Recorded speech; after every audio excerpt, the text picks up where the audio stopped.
موسیٰ لہلکتو، اے موسیٰ اگر تو نہ ہوتا تو میں ہلاک ہو جاتا. کبھی ہارون نے نہیں کہا، کبھی ہارون نے نہیں کہا. تو پھر جو یہ کہتا پھرے کہ لولا علی، لولا علی، اگر تو نہ ہوتا تو میں شریعت نہ جاننے کی وجہ سے ہلاک ہو جاتا. تو اب خدا کی قسم دے کر پوچھتا ہوں تو نبوت کے مسیر کون ہو سکتا ہے جو علم نہ ہونے کی وجہ سے ہلاکت میں پڑتا ہے، یا وہ ہو سکتا ہے جس کو محمد نے مسیل ہارون کا ہو اور دروازہ علم نبوت قرار دیا.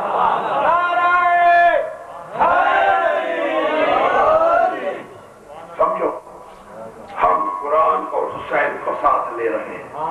قرآن، حسین، قرآن اہل بیت، سب سے پہلے قرآن، پھر اہل بیت رسول.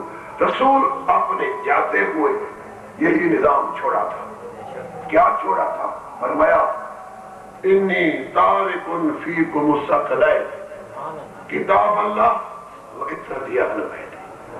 رسول پاک نے آخری وصیت الحجۃ الوداع میں کیا امت کو ہدایت دی، اور وہ کون سی امت تھی؟ ہم جسے تو نہیں تھے نا وہ امت، اس وقت کی امت.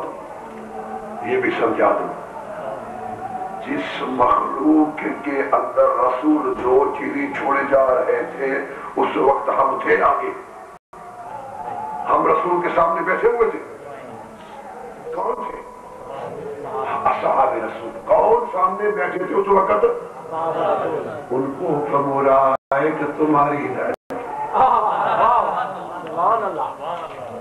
تمہاری ہدایت کے لیے، تمہاری ہدایت کے لیے دو چیزیں چھوڑے جا رہا ہوں، جس سے ثابت ہوا کہ ان کو مرتے دم تک ہدایت کی ضرورت ہے. رسول پاک کے زندگی تک نہیں، رسول کے صرف زندگی مبارک تک نہیں، بلکہ اپنی وفات تک ہر ایک کو ضرورت تھی حق اور ہدایت پر قائم رہنے کی. اس سے ثابت ہوا کہ وہ معیار حق کوئی نہیں ہے ان میں تھے. اس سے ثابت ہوا کہ جب حق کے محتاج ہے اپنی وفات تک تو پھر معیار حق کہتے ہوئے.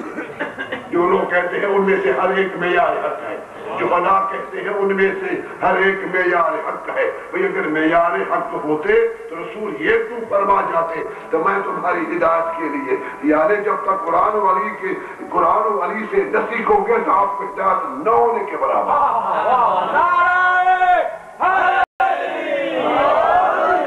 آپ اپنے مرتے دم تک کس کو فرمایا؟ جو سامنے بیٹھے تھے. میں نام تو نہیں لوں گا، جو سامنے بیٹھے تھے. کیونکہ رسول کا جو آخری وصیت ہے وہ ان لوگوں کے لیے ہے جس کے اندر رسول پاک اٹھتے بیٹھتے تھے، جس کے اندر رسول پاک اٹھتے بیٹھتے تھے، جس کے ساتھ تکلم صرف و قائم مقام سامنے رکھتے تھے. ان لوگوں کے لیے فرمایا انی تارک فیکم، میں تمہارے اندر، لفظ تمہارے اندر، پیچھے آنے والوں کے لیے نہیں کہا ہے. جو تم میرے سامنے رسول کے بیٹھے ہو، تم میرے ساتھ بیٹھنے والوں کے لیے میں کہا ہے میں ہدایت کا انتظام کیے جا رہا ہوں. ایک قرآن میرے بعد قرآن کے ساتھ رہنا، دوسرا یہ کہ میرے اہل بیت کے ساتھ رہنا، تب آپ کو حق اور ہدایت ملے. یہ رسول کی کسوٹی ہے، یہ پیغمبر پاک کی کسوٹی ہے. اب اس کسوٹی سے جن جن حضرات نے فائدہ اٹھایا وہ مومن ہے، وہ مومن ہے.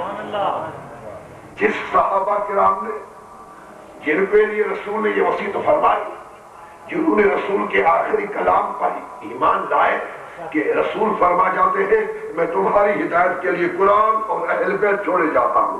اب انہوں میں سے جس نے رسول کے بعد قرآن و علی کو امام بنایا وہ مومن.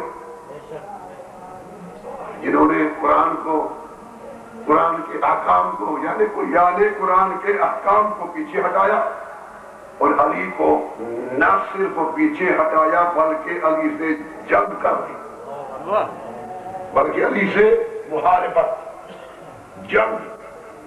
یا رسول کا یہ حکم نہیں تھا. رسول تو فرماتے ہیں آپ کو ہدایت اس وقت ملے گی جب آپ